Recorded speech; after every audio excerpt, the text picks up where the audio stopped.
Welcome to the EST Hangout. This is the EST Hangout, and today's guests are...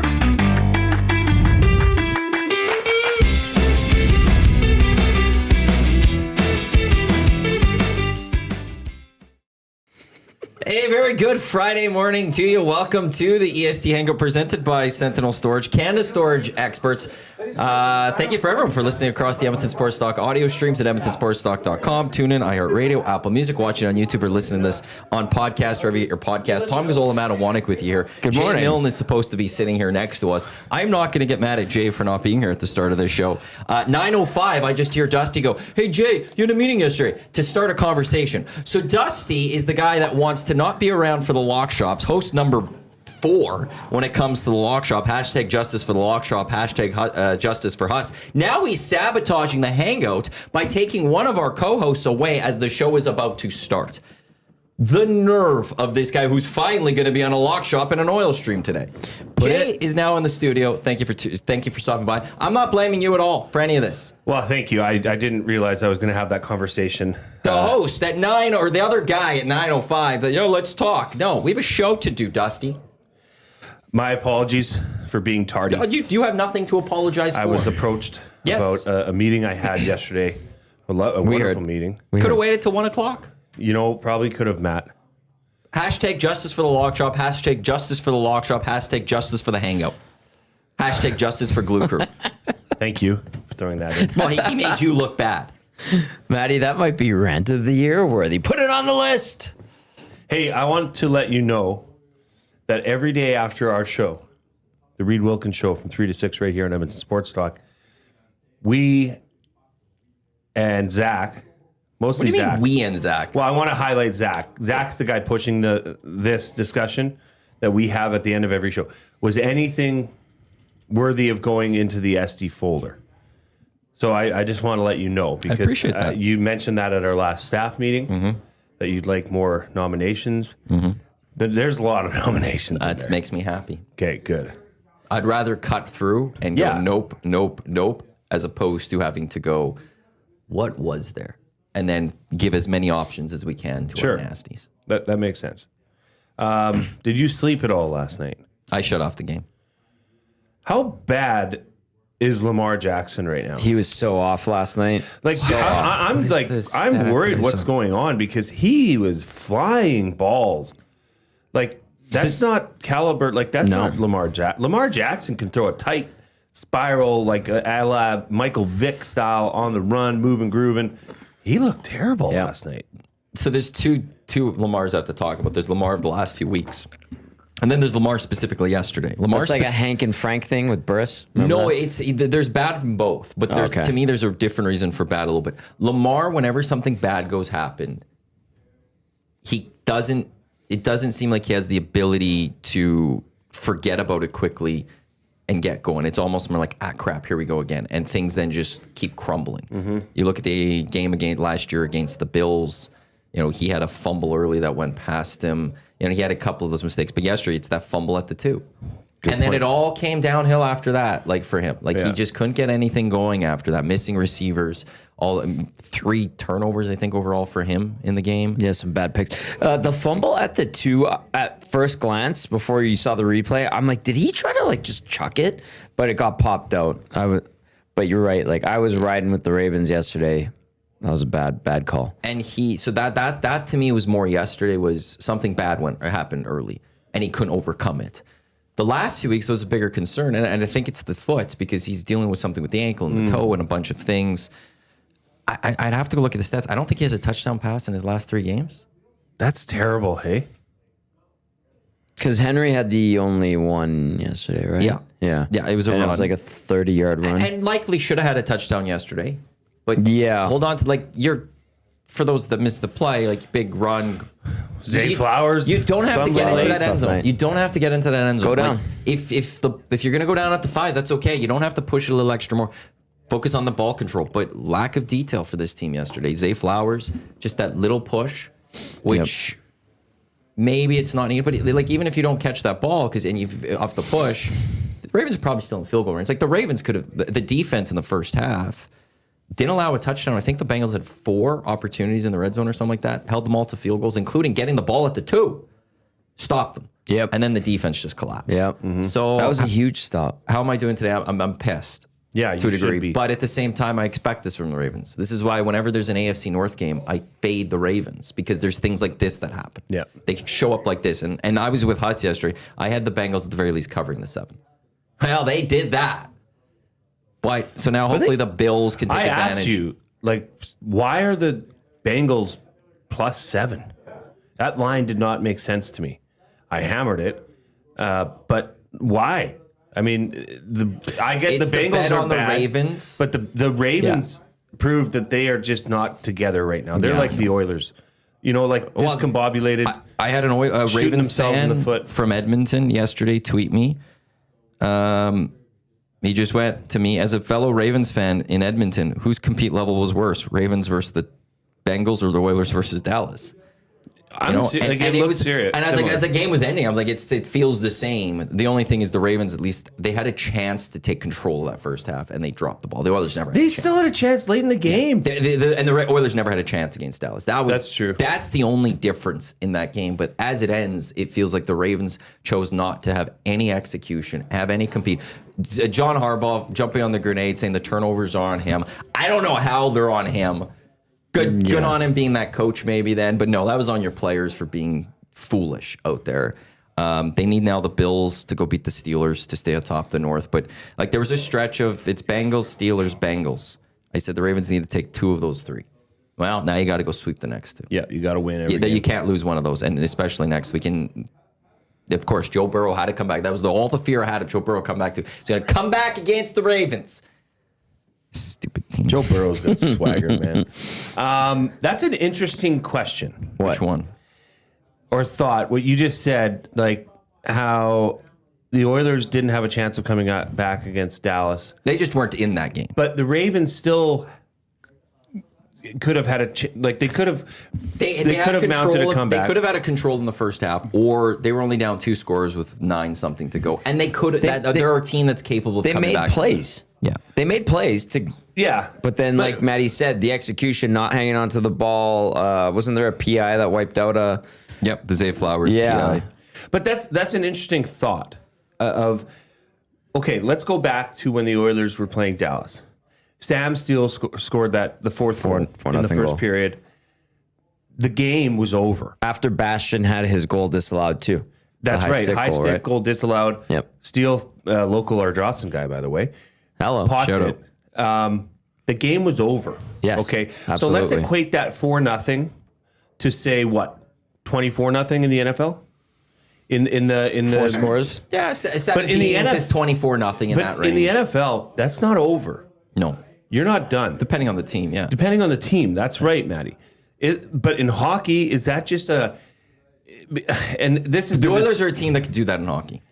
Right. And they have. But in recent years. But that night and this season, we had 5 ESTers there in the press box. Mm-hmm. All of you knew that game was over. Because they had no jam. They couldn't even make plays. They couldn't make plays. But you don't understand what I'm saying. I know what you're saying. Why is that? That just tells you so much about the emotional aspect of the game. Yes. The emotional aspect of a season. The capabilities of a team on a given night or a given week. Belief. Right? I know you can't. The Oilers could have come back. They could have scored 2 in the second period. Sure. Could have started. You know what I away. mean? They did get the 1. I would rather be down 4-0 through 1 than 4-0 going into the third type thing because of course more time. And this is another team that you score 2, all of a sudden you're going to feel it. They get a power play, and also they make it for And there's no numbers and no equation that can quantify momentum, confidence, feel, and people. There are some who don't believe in it, but. Oh, it's a thing. It's a very real thing. What we're talking about proves it. You know, if Kansas City is down 14-0 in the first 2 drives, you're like, this is not cooked. This game's not over. Yeah. Because they have Patrick Mahomes. They have Andy Reid. They have some big time players. They're never out of it. Mm-hmm. That speaks a lot. I think it speaks volumes to a team and their presence. Yeah. Whereas the Ravens last night, they shot themselves in their foot several times. Yes. Well, so total yards, Bengals 382 to 346, very close. Ravens average yards per play was 6.1. Bengals was 4.8. Like some of the stats, the Ravens are better. They're right there, connected, and yet they lose 32 to 14. They would That's start crazy. marching, and then they'd have a turnover. They'd start marching, and then it would stall. 5-1 in turnovers. Yeah. That's the big difference. Yards per rush, Ravens 5.6, Bengals 3.9.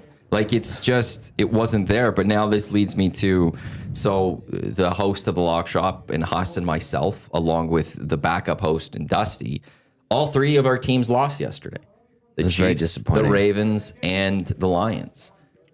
Whose loss hurt more? Chiefs. I agree. Because Chiefs are essentially, They have to go perfect the rest of the way. they have to. Yeah. They need to get to 10 wins. Otherwise, they're not making the playoffs. Is AFC North, the guys on the broadcast last night on the Sunday Nighter were saying that the AFC North is the weakest division in the Easily. league. Yeah. Like the Ravens, that's the one benefit that the Ravens have with that loss yesterday is one that they have a lot of games still against their division to compete in it. Mm-hmm. But it's not looking for wild card. They're not getting through the playoffs through the wild card. It's through the AFC North. And no matter, if the Bills beat the Steelers, the Ravens stay atop the division. They got the Steelers and the Bengals, and they still got the Bengals later or Steelers later in the season. But that's how you're getting in any of those two teams between the Steelers and the Ravens. It's through the division. Right. Because it's that weak.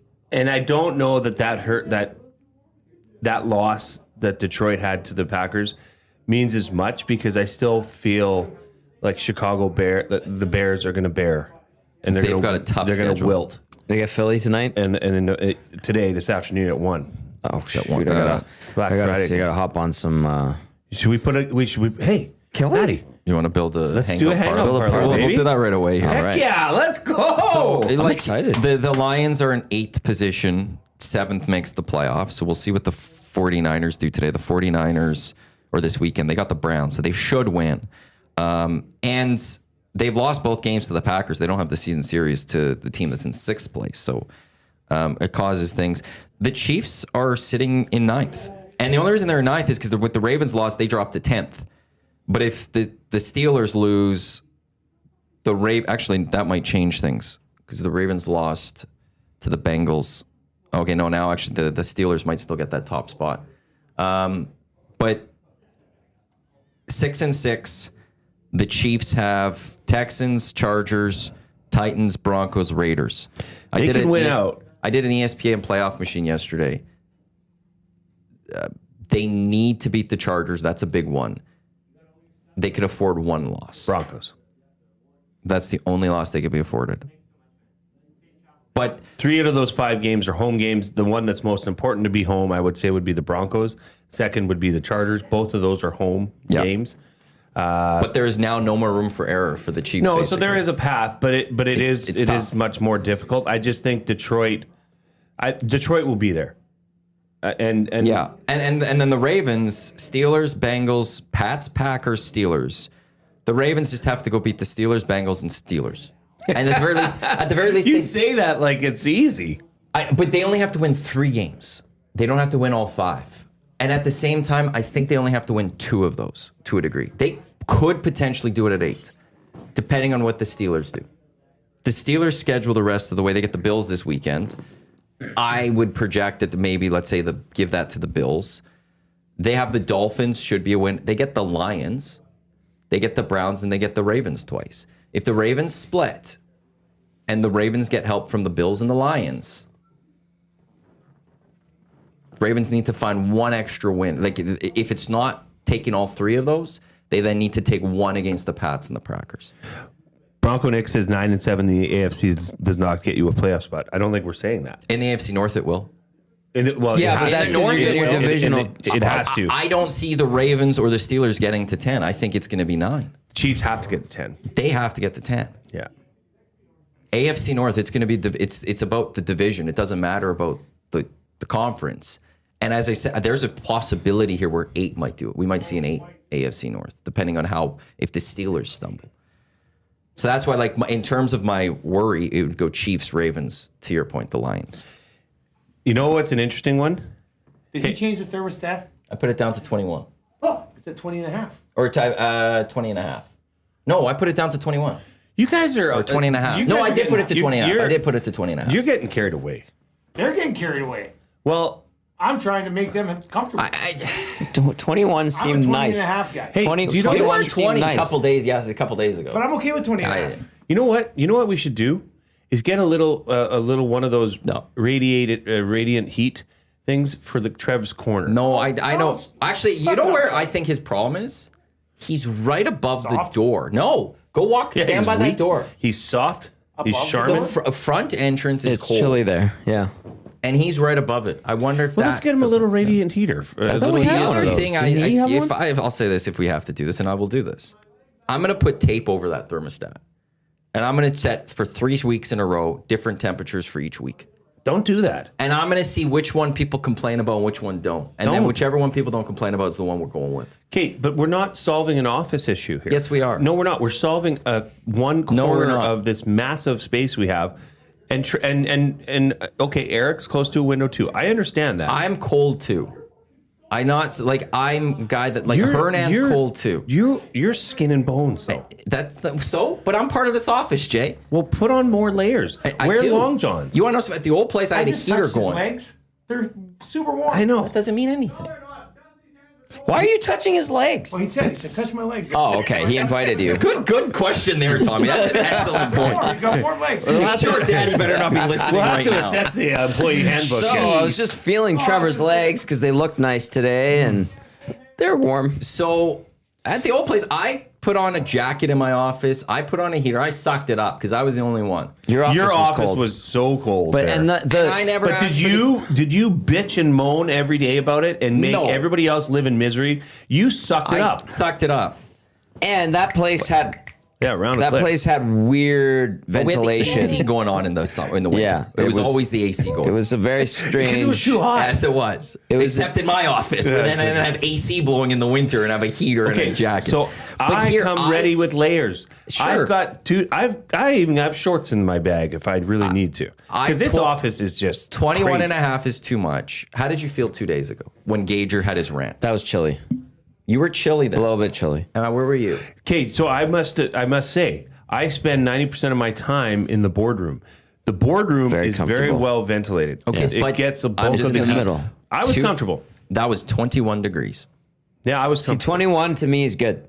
Like right now, I'm fine. And and I brought it down to 20 and a half because they put it at 21 and a half, and we need to get a little bit of cool in here because they were complaining about how warm it was. But this space is fine. I'm in a So hoodie and jeans. It's either between 20 and a half or 21. That's the number that we're If I looking can at. vote, I'll say 21 for the winter. You want to know? So that's what we have to do here. There's 11 of us. There's not. Make it a blind This will vote. pass. Make it a blind. Put your number in the bucket. Everyone could text me. That's fine. We could do it that way or something. And whatever majority rules. If there's a tiebreaker, I'll be the tiebreaker. I just want little Trev to be comfy. That soft little man. He's wearing his parka in that. Nice parka, by the way. That's from the Grey Cup, wasn't it? Huddle. Hot to Huddle? Hot to Was that Huddle. Where did you get that 2002? from? I don't know Great where that question. came from. That's a relic. Was he alive? Yeah. Hot to Huddle was. Or was that 10. 97? Oh, that was That was 10. 10, I That was thought. 10. By the way, this is the EST Hangout. Canada Storage, experts more than 2 decades helping Canadians through life transition. Canadian storage provider by Canadian. Right now, they do have a deal on all units, 50% off for Black Friday. Check them out, sentinel.ca.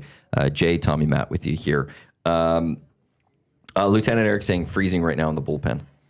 Uh-oh. So, but that's the other point, though, is all of us on the outer side of this, we have the windows. And they're big windows. Naturally, we're going to get more cold air. And that's the balancing act here. If you're in the boardroom, there are no windows. So it's going It's going to stay warmer. Because we all run different. Yeah. Okay? I I just don't run want to have hot to in turn on my general. heater anymore since we moved to this new place. I It's the went only out thing I don't last want. night twice and shoveled our back pad in shorts and flip-flops. And I'm not kidding you. Like, I run hot. Flip-flops is a bold. I just don't care. My feet don't get cold. I don't want my feet to get the My snow. feet I don't can like- be in I an don't ice like- bath. I wouldn't feel it. So that's me. not good. But Yeah, it's bad circulation, I think. That's not good. I'm ready to take this hoodie off if need be because I have a shirt underneath. You know, like you have to dress for the office. If you're cold, bring a blanket. Yeah, you can't expect to come in the winter Bring in a Edmonton, blanket. wherever you are, and just wearing a shirt. Bring your own and space heater. thinking that. Well, you can't have too many space heaters. You know who would be good? Speaking of hot to huddle, this reminded me, and staying warm. Lauren Farnell, we should get her on the show. What's she up to these days? She's with the CFL. Is she? Yeah. Sorry, Jay. No, it's fine. No, but the talking about the heat and the hot to huddle, Lauren Farnell would be great to have on. You know who we should talk to? It's Weiss Johnson. Whoa, We did. Did you not hear? Whoa. Yeah, Dusty's. But I mean, they Dennis can come into Simmons, our 21. office and probably do a proper assessment. Well, of I this could say space. like that was left from behind. They put the scoop Raider. that to me is trying to shoot. That's the definition of a like. That's like an oxymoron. You're looking at it.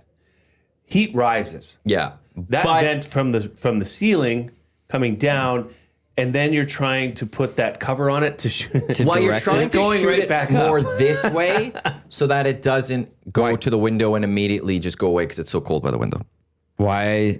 But that's clearly they had issues with the cold in by the windows. The old tenant. That's the sign that. Interesting. So we got to figure that out. Would you guys like to? Oh, I'll continue. What were you going to say? No, I was going to. I noticed you haven't cracked your coffee yet. Tommy, you've had a little sip. Yeah. I brought gifts. I brought a gift. Thank you. Well, is that right there? Yeah, it's my Christmas crack. That stuff's good. It's so good. So I want you all to try one live. Is this the bark or is this different? This is the bark, and I want to Reid allowed see. this? I want to see. I don't think no, he he's is. not because. Well, we've discovered score bites because there are score bites on top have almonds in them. Really? Allowed to eat that? Yep. Okay. So please take one, pass it around. I would suggest cracking your coffee. Yeah, these are Jay actually makes these. I'm sure he gets help from the girls, Yeah, they like to help. but these are actually delicious. We'll get a little. Very good. I can. I don't know if you can see that. Jay's trying to cinnamon show on it to that? the camera. So it's graham cracker, No, saltine. saltine. Okay, all right. I know. Look, Look, let's call a spade a spade.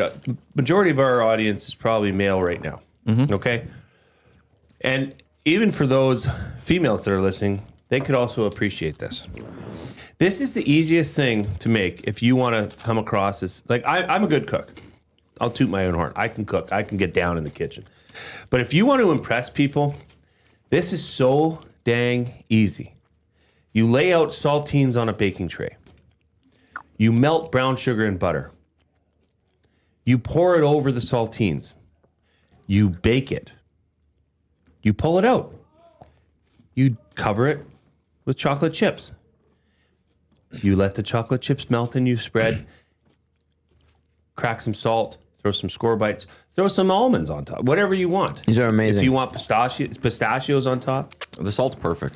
Yeah, the salt is a nice little. Didn't call for that in the recipe, Matt. I No, you audibled. need that on those tips. I audible. It's But wild. That, honestly, and then you throw it outside on your barbecue. Like, open your barbecue and let it cool and like get not frozen, but like it cools down. Crack it, hardens up. hardens up, firms up. You will look like a rock star. I mean, this is a top tier treat, It's a treat. right? Oh, it's delicious. Now, I wouldn't suggest eating 5 of those a day because the amount of butter that I had to use in that is Don't tell me what to do, Jay. phenomenal. I'm fueled up right now.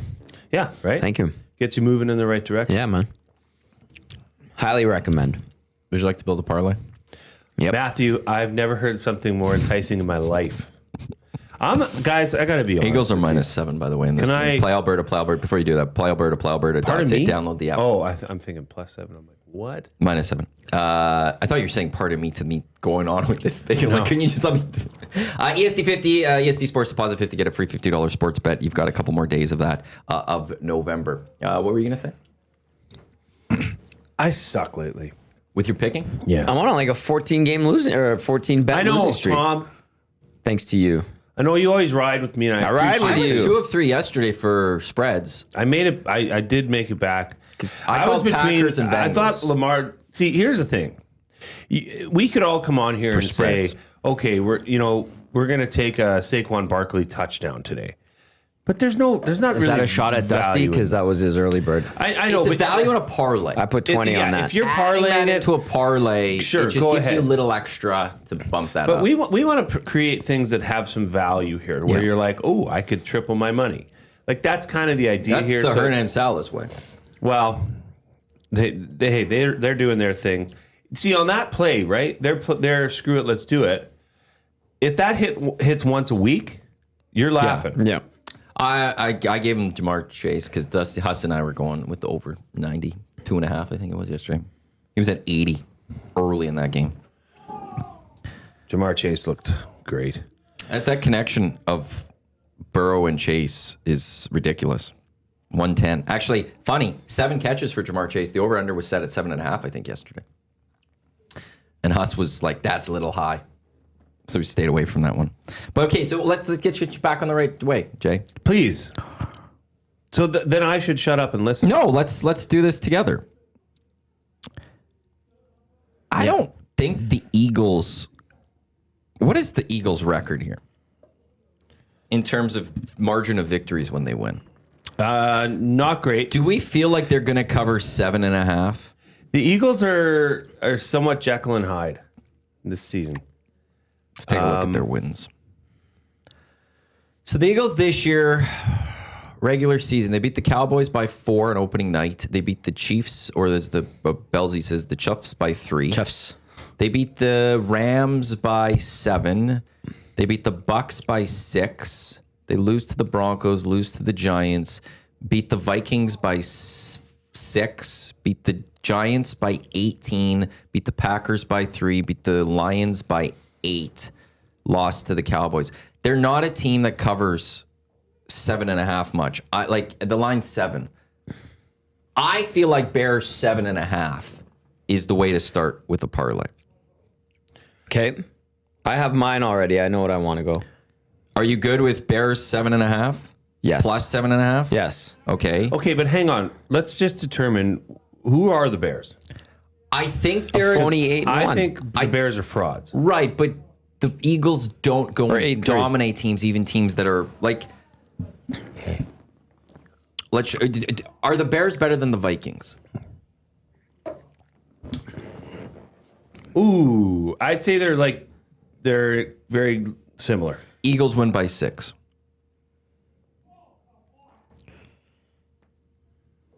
That's where I feel like the Bears. They're going to keep. And look, what's the nasty chat saying? What is the nasty? See, Let's just start right now with who the spread and all that. Where are we going with this? No one's saying anything right now. Okay, I'm going to take the over-under if I could.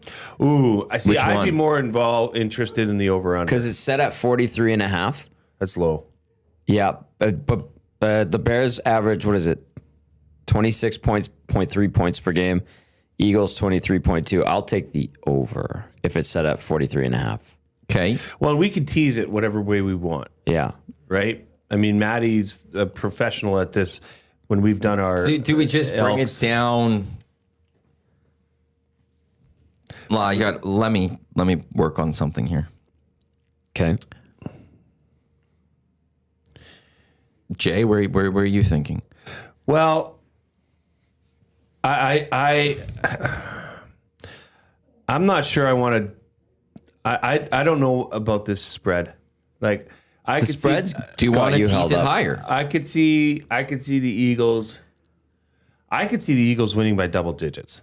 Like I legitimately could. We could tease the And Bears to 13.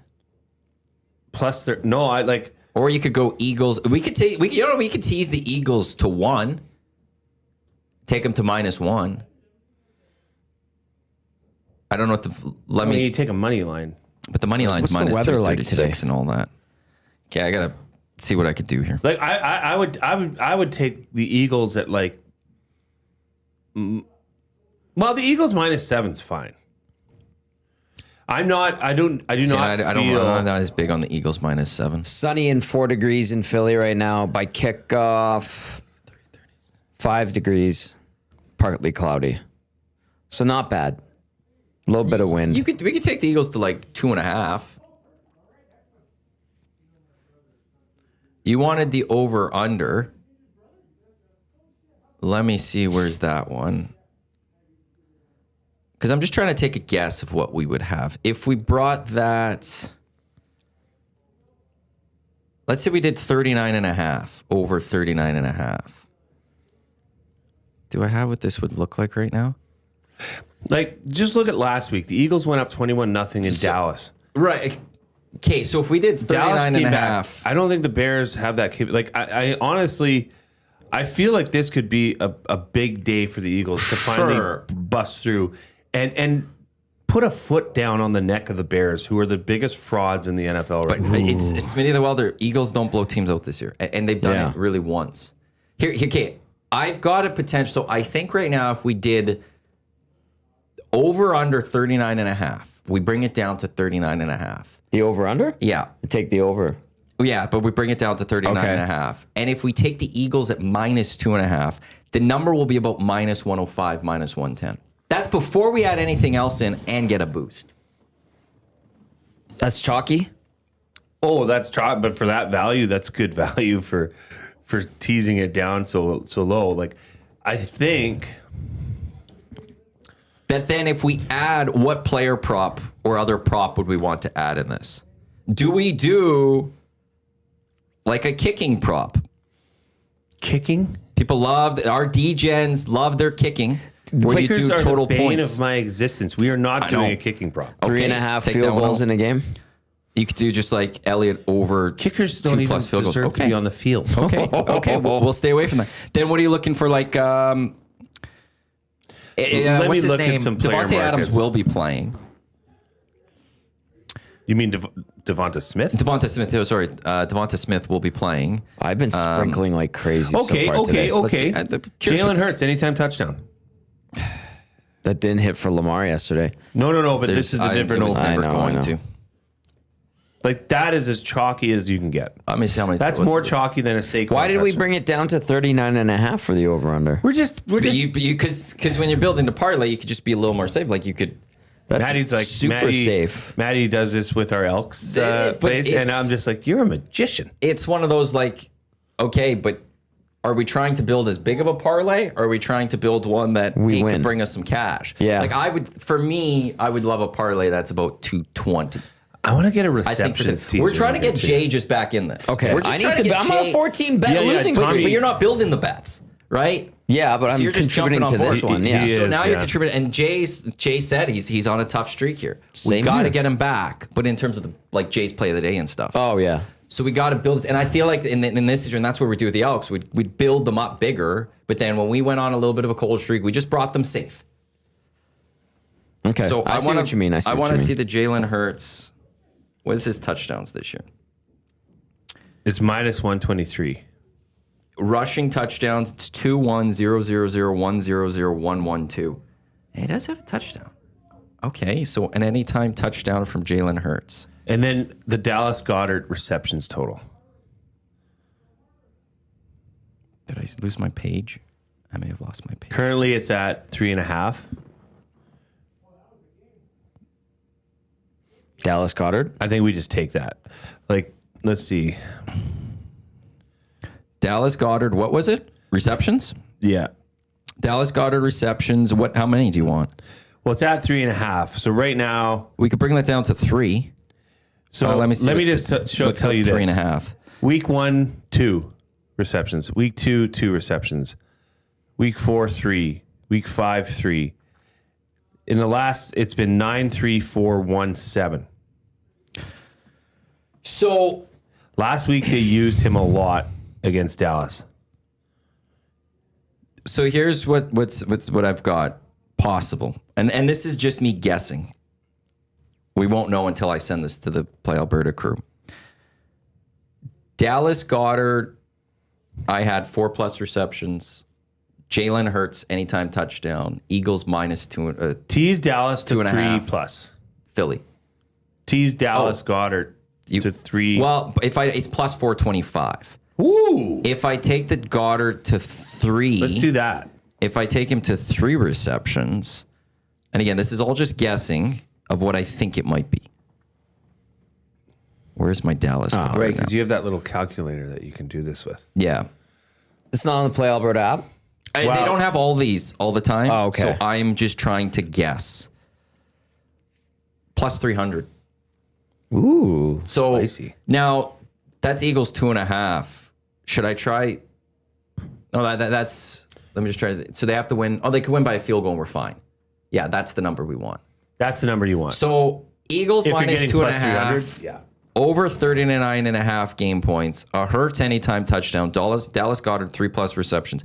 Could be around about plus 300. And then maybe a little boost on top. I like that. How's everyone feeling? I'd ride that. I dump on that. You dump it on it? Okay, question to the and I have nasties. different classifications of what wager you're doing. Okay. So there's a sprinkle. Oh, I would dump, or no, I'd ride it. There's a sprinkle. There's a sprinkle with a tinkle. There's a soft dump. This sprinkle there's a with a hard tinkle. dump. Yeah. Okay. We're talking about ones and twos I here. would dump on this. I need to ask everyone, are you good with that? As a hangout, Can are you we all repeat? good with that? Can you repeat? Eagles minus 2.5 against the Bears. Over under 39.5 points. Dallas Goedert 3+ receptions. Jalen Hurts anytime touchdown. I like it. Oh, I got. I like it. I like how you talked us through this. This is how Jay and I do Jay and Matt's big play of the game. So we sit in one of the rooms and We were pretty good on go that. back and forth with I'm it. honored to have been a part of this process. But I just now want to make sure. Tom, you're- Are the nasties? Is anyone in the nasties just going like, I don't know about that. I want to see. Where's Duck Dad when you need him? Can we just ask the Play Alberta people to put it up as Tommy Dumps? No. I want to get Tom's name attached to it though. Tommy's dumper. Bronco Nix is hammering it. Bronco Nick, let's go. Tommy rides. Tommy Hey, rides. let's put it up as the Tommy rides. So if it's play wrong, of it's all Tommy's fault. the day. I want to give him some glory here. I just want to turn around our fortunes because we've been on we're on a cold streak, man. We're like Eric Boulanger. Great comparison. He was known as the cooler when he played here. Eagles. How good was that Luke Gazdick story time yesterday? All time. I remember the day Dallas got let go. Luke is a great storyteller. He's just a good dude, man. And you know what? When you talk to Luke, when you see Luke, that's a very that's a tough thing to do, but he does it well. Even when he's on air at Sportsnet, when he's on he looks like a guy that you could just go up to and shoot the breeze with. He's just a dude. Right? Yeah. He's just a guy. He doesn't take himself too serious. Yeah. He's not the hottest guy, talk guy in the room. You know, he doesn't need to know all the stats. He just tells you what he thinks. Mm-hmm. That is a very, to have that kind of that unassuming quality, I guess, where it's just like you're talking to somebody and it seems like, and I mean, we've all met him. He is what you think he is. He was always like that too. Yeah. And so, yeah, that was an incredible story. What would they call those mountains? Yeah, you go goal line, blue line, goal line, red line, goal line, blue line, goal line, far, goal line, back. It's because you're climbing. That's one. Yeah. Is that hard? He said Yep. they did 12. Yeah. It is hard. It wears you down. It's very hard. Endurance. In football, Lung capacity. you do sidelines. That was oh shoot. Sideline is sideline to sideline. That's board rushes in hockey. So it would be like just a sideline, but a sideline is there and back. Yeah. So that's a board rush. 130 yards. Yeah. That's a lot. In hockey, it's you're 85, not, 85, 100. We used to do this drill as well, where our whole team would run around the field, and it was like duck, duck, goose, where the person at the end would have to run to the front, and you wouldn't stop until the whole team circled through. Yeah. Now think of, a 75, 78 person roster. That was hard to do because you'd get Tubby Tony at the back, and Would the goal be to get him up front early? oh no, the Tubby Tonys were purposely put at the back. But like they have to run to the front. Would you guys just not go slow early to get him? Well, you go as slow as you can. yeah, but it's still- you want them to pass you. So like you're like It's still annoying because then you have the people that will break away a bit. Yeah. Because they're sick of having their ankles stepped on. Yeah. Or they're showing off. Well, or they're just being that guy. Yeah. It was awful. Poor Tubby Tonys. We used to go run. Jerry Friesen, who was actually on our show recently. He's a coach now with U of the Okay, I need to get into something. They won the Vanier, did they not? No, they lost. They lost. And I got to get into that. Or the Carabin one. What, the quarterback? Being over the line, throwing the ball? Yes. Yeah. How the hell do they look at that or talk about it after and can say that that was behind the line? Refs, Matt. Refs. I understand that. You really want to No, bring no. up refs right now? Well, I don't have the they're energy today for refs. my They're gosh. not, and look, they're not professional foreign refs. So I get that there's going to be mistakes. Yeah, they are. And I'm okay. These are. But they're not CFL quality, right? Like there's just stepping They stones. have done CFL games, though. I will say, like, I'm fine with mistakes. I can handle mistakes by refs. In sports, mistakes happen by players, mistakes happen by coaches. We also have to accept that there are sometimes going to be human errors made by referees. Not that one. And for those that don't know what I'm talking about, on the Vanier Cup this past weekend, early in the first quarter, the quarterback for the Caravans, it was third down, and the line of Pepe scrimmage. Gonzalez. And the line of scrimmage is, let's say, the 34. Well, is that? I don't know, because it was on the other side of March. So let's say the 31. He runs to probably the 33, releases that ball, gets a first down. They throw a flag, I believe, on the play. They did. They talk about it and say there was no penalty on the play. It was ridiculous. That's just what I love to see, too. It's just those refs will live with that for the rest of their life, and they should, because you blew it. You sucked in that moment. You had an opportunity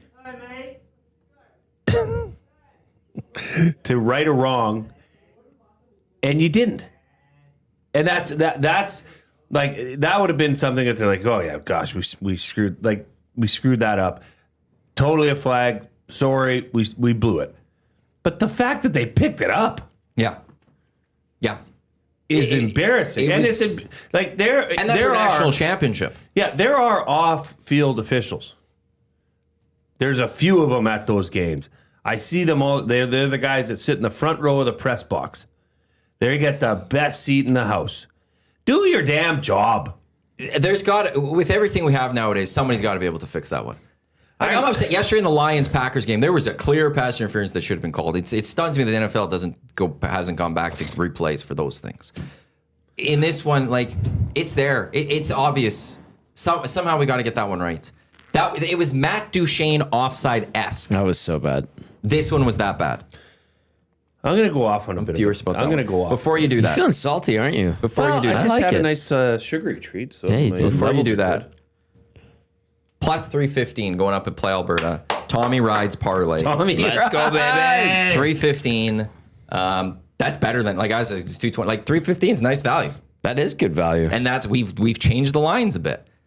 And we still get good value out of this. So That's because of you. You're good at That's- this. You're Well good done, at could this. have done it Well the other done, way, and it Maddie. could have been massive. But you want to know something? There's sometimes you just got to play a risk factor, Yeah. and we're trying to We're hedging a bit here. hedging a little bit. So plus 315, get Play Alberta EST specials. It should be going up there momentarily. They just said, "Can we go with 315?" I was like, "Of course we can." Yeah. So we're dumping on this? We're dumping.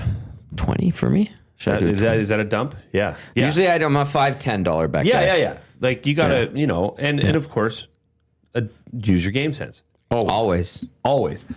So I like nothing- that, Tommy. I like that. You I don't like have to that. bet on it if you don't want to. You can That's put $1 on it. You just can putting put it at 50 the cents $1 on would it. turn into a coffee real quick. Real nice. Absolutely. It's easy way to Okay. win coffee.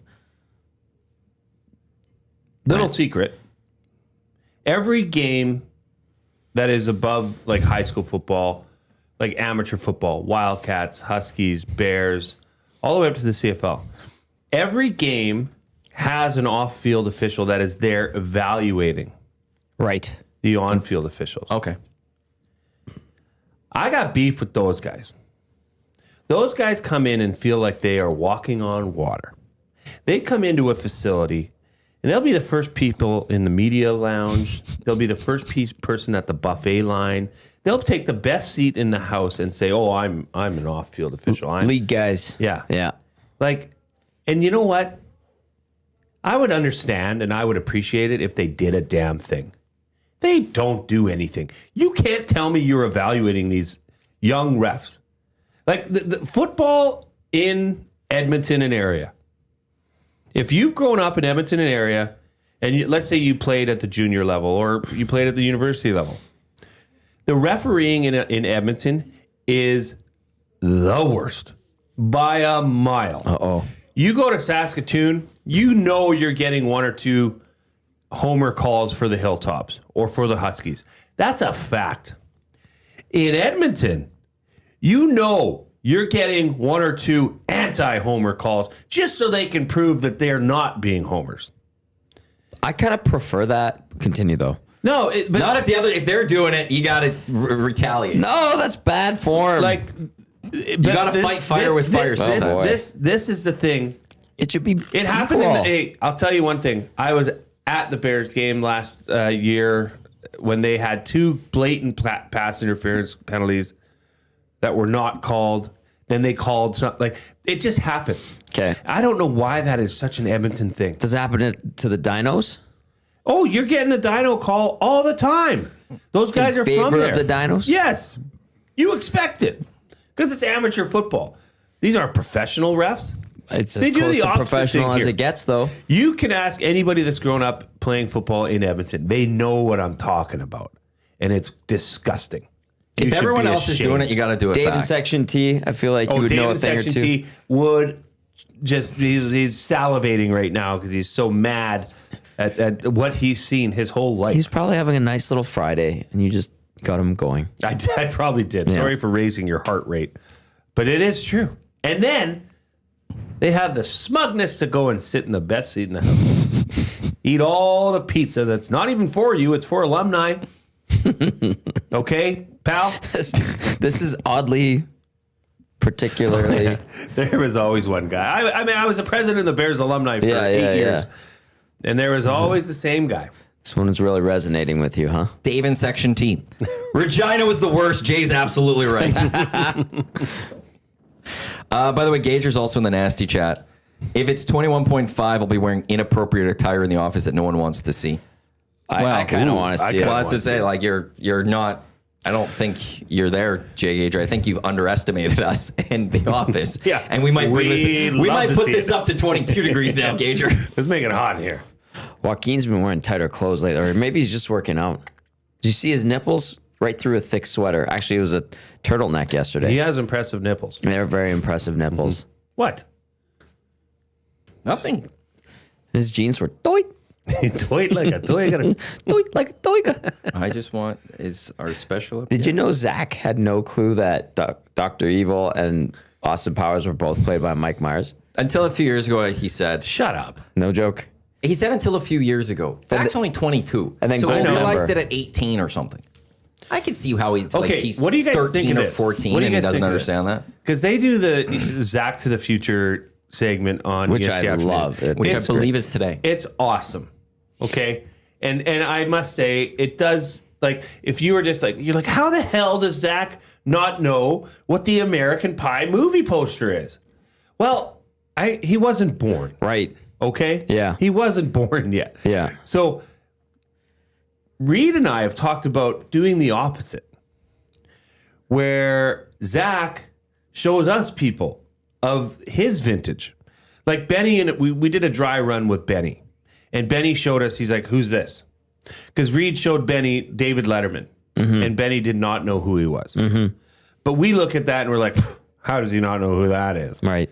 But if it was reversed, Benny showed us this girl. We're like, we have no clue who that is. Sydney Sweeney. No, he said it was like the girl that like was the first TikTok like star. Oh. And apparently everybody knows her of his vintage. Okay. No clue. But like, and then he played us a song. And he's like, who's this? We're like, no clue. Apparently it's like one of the top, like it's a huge hit. But if the roles are reversed, we would look like idiots. So we should do a Zach to the Future remix where Zach gets to turn the tables. I think boys. so. I think that they give Zach 3. Yeah. Zach gives them 3. And reverses roles a bit because it is hilariously funny to listen to Zach. Yeah. Go through it. Yeah. I get it's part of the shtick or the bit. But I think Zach should have maybe even one. Oh, maybe it's an end of year thing. He gets his revenge. Yes. Zach gets his revenge. I like that. The Zach to the future revenge show. Because in the end, there was one time where he was asked about goalies of the 90s with the Oilers or something, and he didn't even say Gager. I know, but he wasn't That alive. was bad. I know, but it's, Gage, like, that's not knowing about the Oilers of the 90s. It's just knowing that Gager played for the Oilers. And, worst case, if you're struggling, Oilers goaltending around the time he played, you just say Joaquin Gage. His mask is literally it does right. sit in our foyer. Yeah, and then there's the team photo from the second go around for Joaquin, where Joaquin signed it. Should have played me more. And then Mac T when he was on the Hangout, so I showed it to Mac, and he replied with, "Should have saved more pucks." So they're And it's literally right where Zach sits every day. sometimes you could just, that one, That one. Gager's right there. You didn't know. Hey, Joaquin Gage, if you're wrong, you're like, oh, I thought so. That would be fun, there's though, that. to reverse the roles. I like that, the remix. Yeah. Hey, Jordan Baker's coming in today. Is he? In studio. Excellent. Gonna Have catch you guys up announced with who's him. in studio on Monday? The first. Monday. Yes. Have you announced that? Yes, we did. Oh, okay. Mark Killam. We made it Announced? official. Mark Killam will be in studio for 1 hour. Reed and I are going to grill him. We're going to stick it to him. We're going to give him the hard question. No, just kidding. You know He's what? a good dude. I saw Mark at basketball the other night, and he's pumped. He's very excited.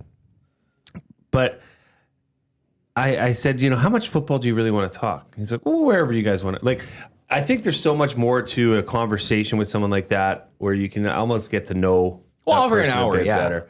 Free agent list is out. The CFL officially put it out today at 9 o'clock, right as the Hangout started. 3 Down Nation has done a great job of leaking that earlier. They actually, a couple days ago, did a top 50 free agent list already. But the CFL has now officially made it. Who's the number one receiver on that list? Keon Hatcher. Keon Was Hatcher? 4, I believe. Ooh. Tyson Philpott was about 10 or something. Not a lot of Elks on that list. Fajardo was like 40-something, I think. Bo Levi was the number 1. But it made me happy that some of those guys, like Barlow was an honorable mention. Kongbo wasn't on there. Noah Taylor. Noah Taylor wasn't on there. Those are 3 guys. Jake Serezno was on there, but those 3 guys I'd rather sign. I would rather see Kongbo, Curtis, and Barlow back.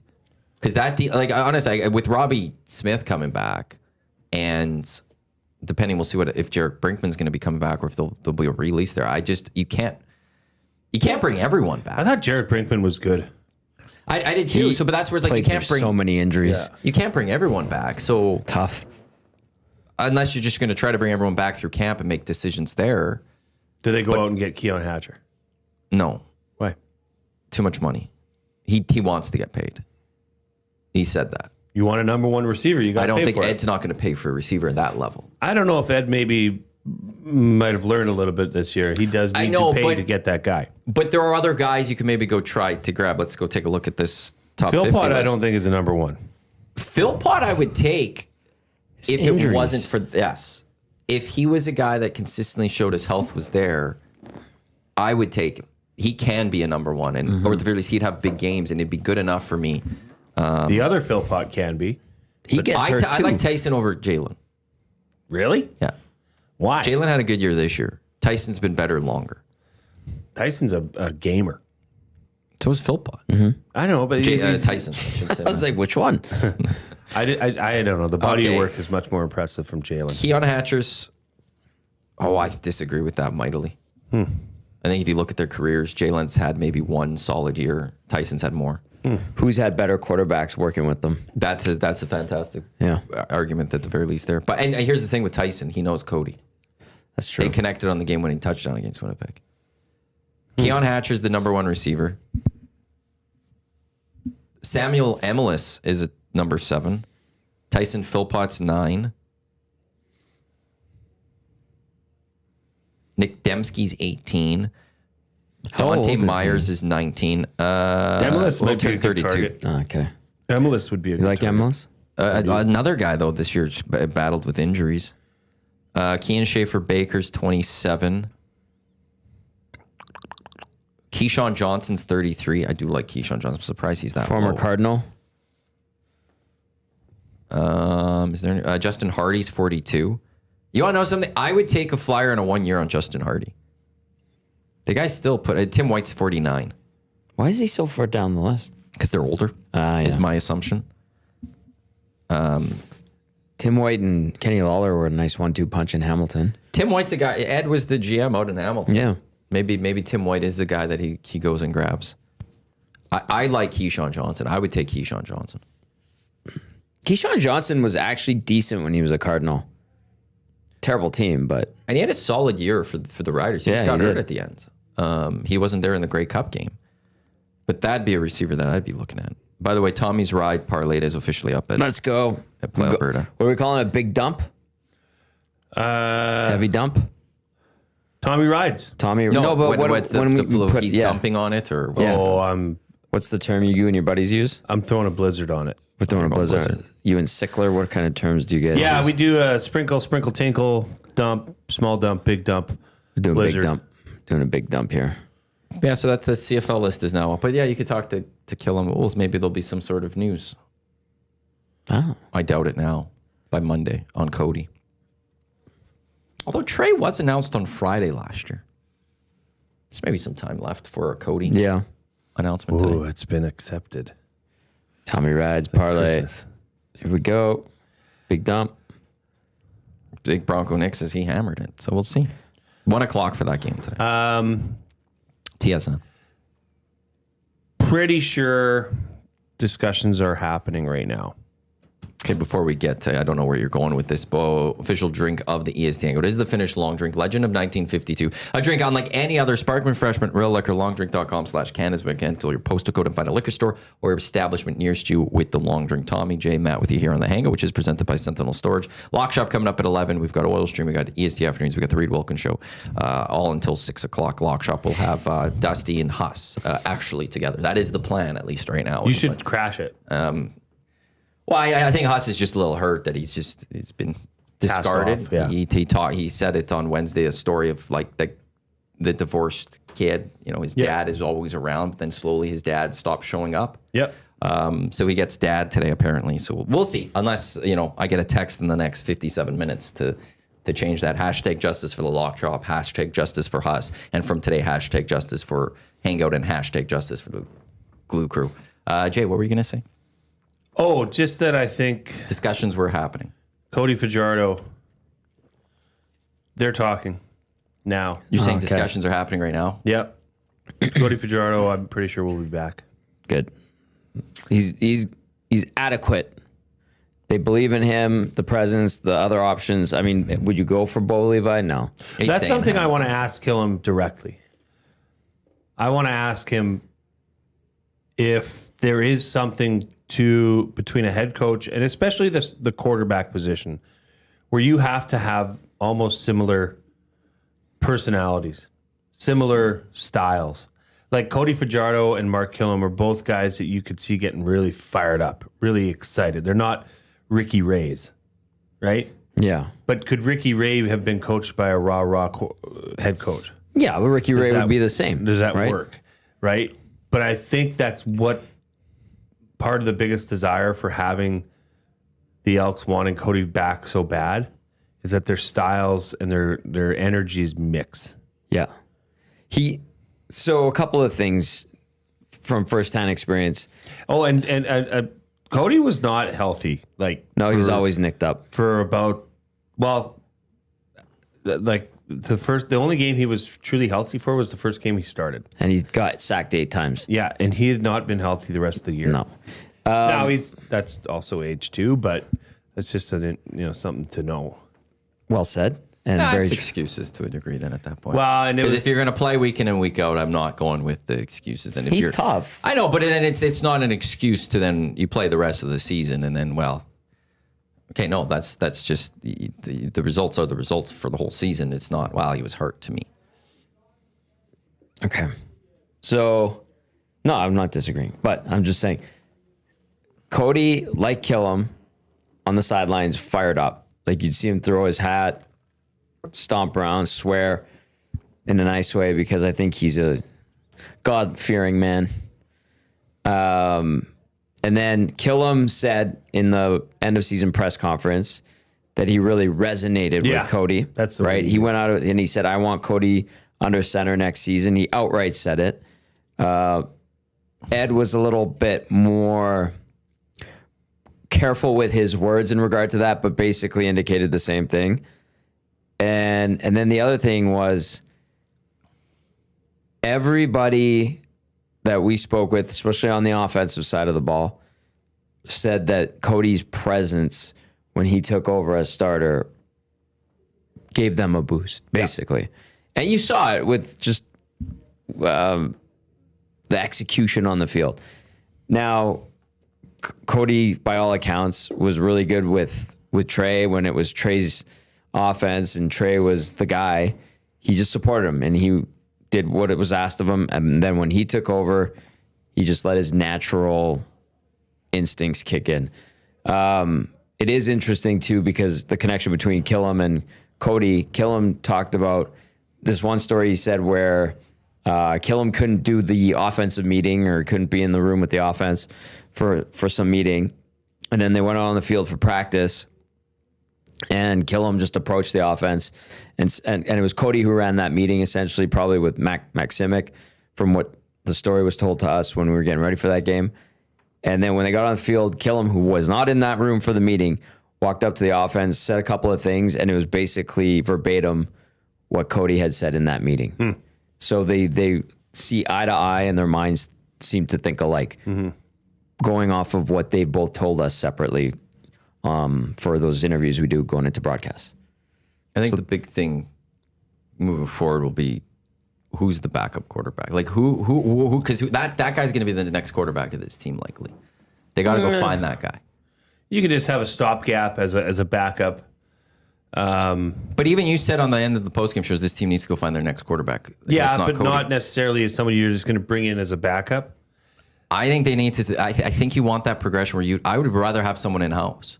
Yeah, I mean, I'd rather have that's someone obviously that an ideal situation. In 2 years from now, you're saying, well, Cody, thanks for the 2-year contract, but now we're passing the reins on to quarterback blank from the NCAA that's been here for 2 years learning this game. Yeah, I don't think the solution long term for the Elks, I don't think that quarterback's currently in the CFL. And that's where, to me, I'm fascinated about if they bring any quarterbacks in from. Well, they have to. I mean, Trey Ford has he's being released. A bonus coming up when February. Before that, he's being released. They're going to try to trade him. Farhan had it on the Grey Cup Sunday.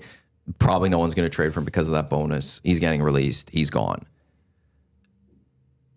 There needs to be it might be the short yardage guy even that they're just bringing in and then they're going to work him up or something. But you got to start looking and is there going to be a guy in house next year that they're envisioning as their Davis Alexander? Who did Winnipeg just sign?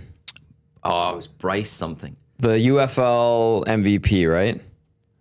What was his name? This is the next. He was an NCAA, like a decent NCAA player too, if I'm not mistaken. But they also have Elgersma possibly. Bryce Perkins, a former UFL MVP quarterback. Bryce Perkins. That's who they signed. Played for Virginia. Yeah, he was Arizona State for a year. Was Arizona Western. Then was with Virginia for a couple years. He was with the LA Rams for a couple of years. This year had some time with the Panthers after the UFL. He was part of the Super Bowl team that won for the Rams. He was on that team. That to me, if Elgersma is not going to them or they're not going to wait for Elgersma to develop, looks like the guy in waiting that'll play behind Collaros next year. I think Collaros plays next year. He's coming He back. said he is. I know, but I think he's good. Kinda. When healthy, he can be. I think the question is surprised that Winnipeg's guy free agent hasn't- list is massive, and they're going to have the money then clearly to sign a bunch back. But the O-line, I don't think is capable. Did you see how holding. good he did on the Grey Cup broadcast? Collaros? He's very good. Like that guy should just be like, okay, I'm done taking hits to the head. I'm gonna go do this.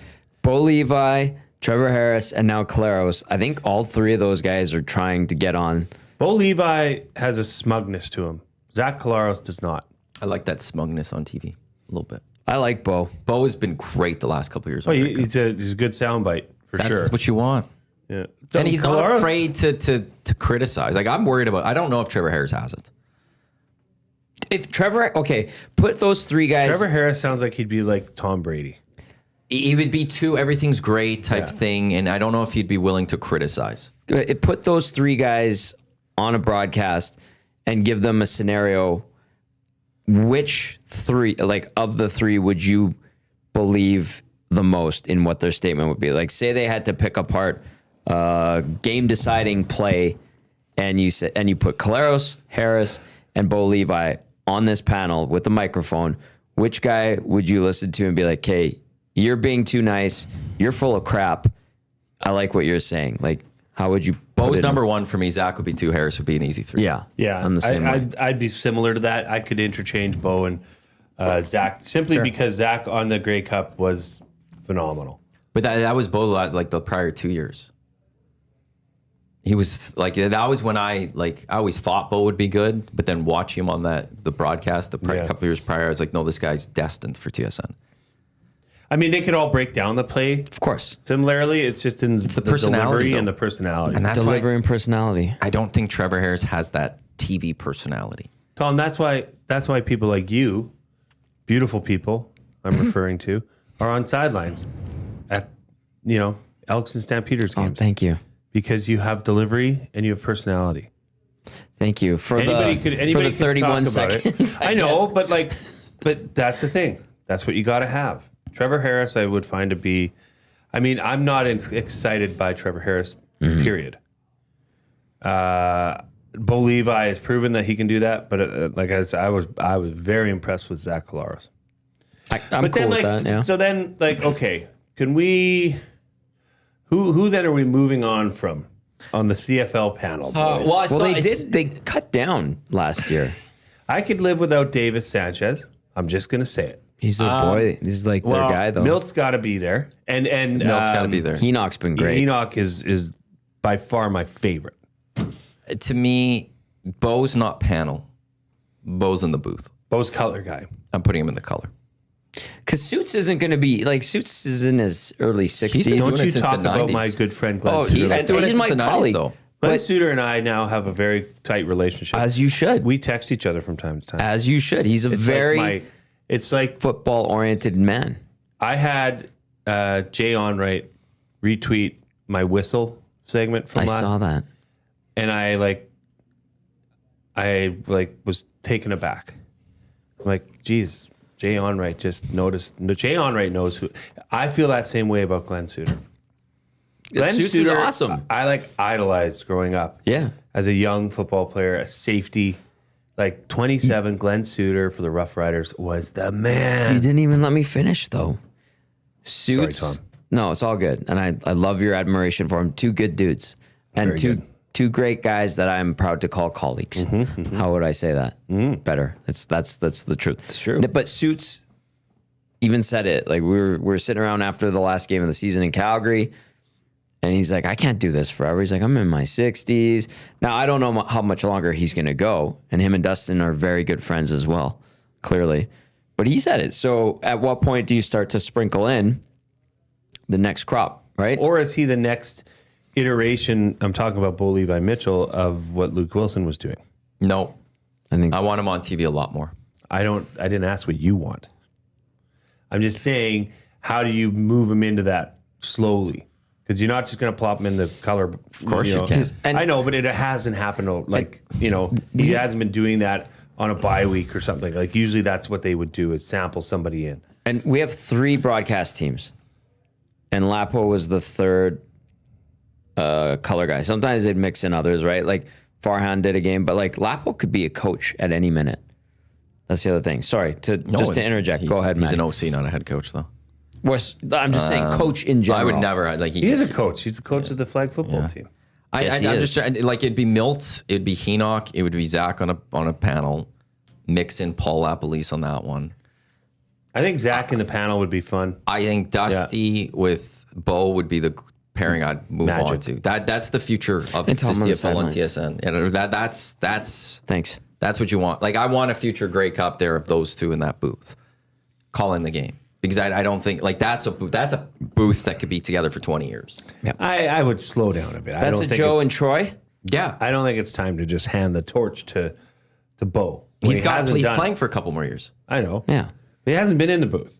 I've seen enough from him behind a microphone to know that he can do it. You've seen panels with prompters and with scripts and No, there's no prompter. Well, prompter there's a for general that. Media idea. veil, when he's doing a media veil, there's none of that. When he used to when host he's a show in standing- Calgary, He too, used to didn't be he? part of a show on think Sportsnet both in did. Calgary. Yeah. He has to. He stood there in front of many media and answered a lot of questions. Yeah. The guy can do it off the cuff. He's good. Like he'll reluctantly do a halftime interview if he's down, and be like, "Hey, hurry up, Tom," and then he'll like a-hole answer me, and then I'll see him after the game. He'll be like, "Good job, Tom." And I'm like, "Good job, Bo." Like he gets the game. He gets what comes across on the air, and he understands what happens behind the scenes, and he knows how to work both of those really well. You want to know something, Jay? If you not ready to move on from Suits, and I'm not, and it'd be a couple years still, because both still gonna be Watch playing. your mouth. I like Suits. Nobody's pushing anybody out. Both of you are. Suits Right can in do front of my whatever eye. you want. Something. Suits is like royalty. Suits did a segment with Dave Jameson for many years. It was one of our best segments of the week, Tuesday or Wednesday. We recapped the weekend and looked ahead to the next week. It was an easy. Dave does not like long interviews. Dave would go 20 minutes every time with him. Great segment. I've talked to Suits for a long time. He's the So I'm not best. pushing him out. But I'm thinking, okay, 2 years from now, let's say Bo's around for 2 years. Then maybe how you do it is Suits is maybe he sits there and goes, I don't want to do a full season. Maybe you split the booth. And that's how you can mix in Bo, slowly work in Bo. And I don't know where Bo lives. in the offseason. I don't thought know he if was still in stays. Calgary. Apparently, Well, he lives rent free in your head. Oh, Well, it's not rent free because I'm in favor of Bo. Usually rent free is a negative thing. Well, I think it is. Hey, But if Bo lives in Calgary, even better because then you I have think- the I western. can't remember. You have that western base too, and they should go back to that. maybe he's But back that's in how you Texas. mix it in. Like first, when Bo's ready to retire, you mix him in on the panel a little bit, but he does 30% of the game Suits would do, and Suits does 70 of them. Here's then you slowly transition your way out so that in 4 years from now, it's Dusty and Bo moving forward. And Matty, we might have 10 teams in the next couple of years too. I'd So be that surprised you'd by need a more robust broadcast team. I would accept Bo as the color guy only if he refers to himself in third person. The whole Bo would not have done that right BLM. there.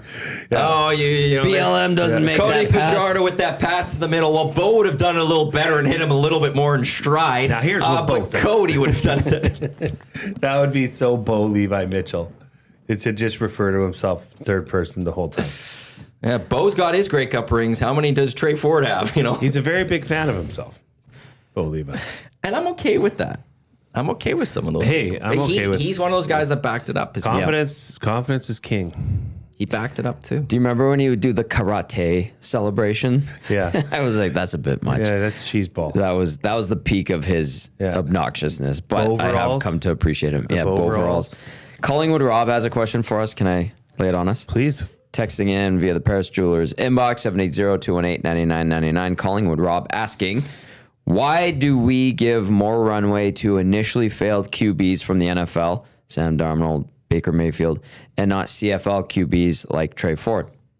I don't want to get into another Trey conversation here. But he's using just Trey as an example. I know, but it's I know, but Bridge. they're actual Brandon Bridge. quarterbacks. well, yeah. The one thing is, if you're Sam in the NFL, Darnold's a pocket presence passer. well, yeah, if you're getting drafted, you're playing for an NFL team right there. Your value as a quarterback is just better. Yeah. What the CFL's getting in quarterbacks, it's Trey Ford, I'm sorry, but since the day he's been drafted, he's never had footwork of a passing quarterback.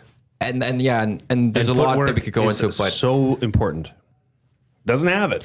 That sounds so anti-Trey, not anti-Trey, but it doesn't seem right because of how fleet of foot he is.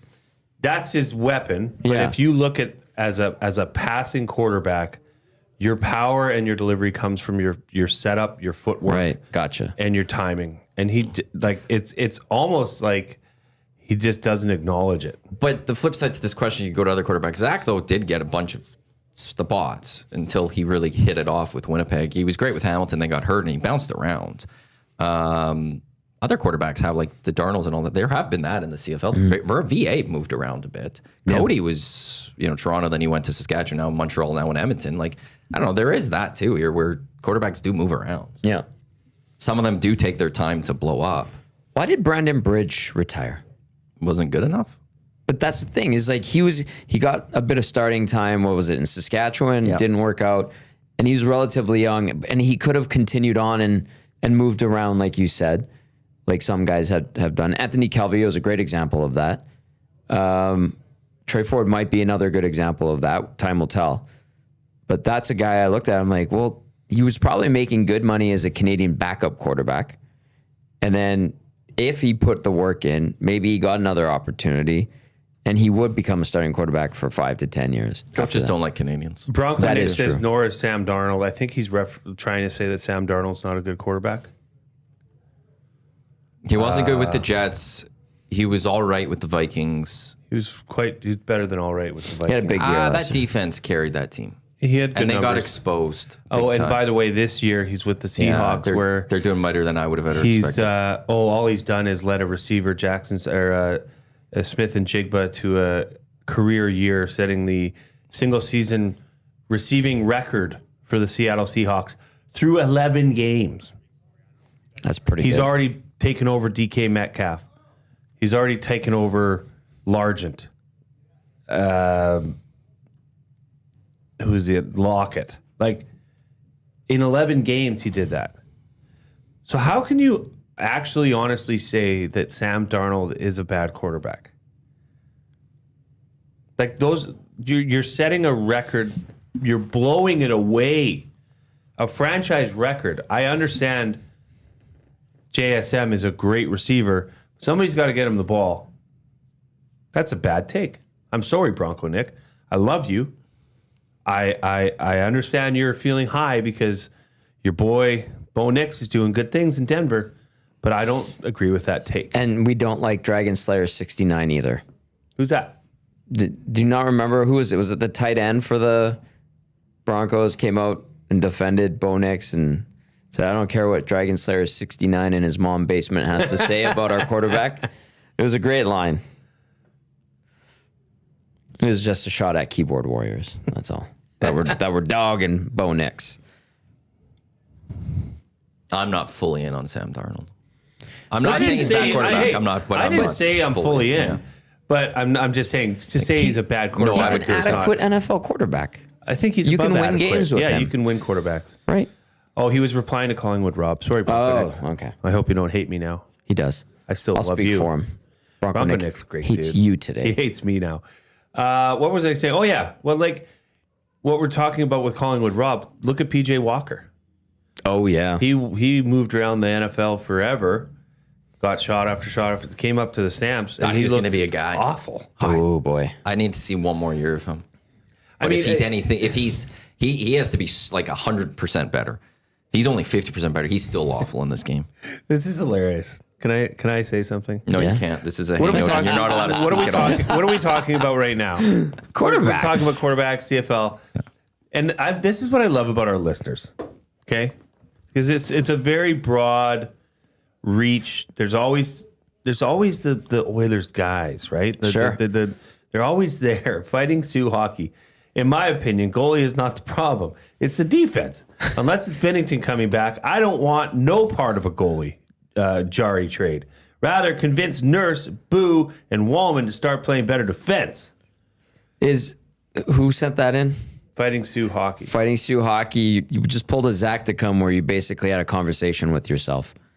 Yeah, like, whoa, Did anyone reply to that? I didn't realize he was sitting here. Yeah, Hey, it's blue skies open. it is. That's fantastic.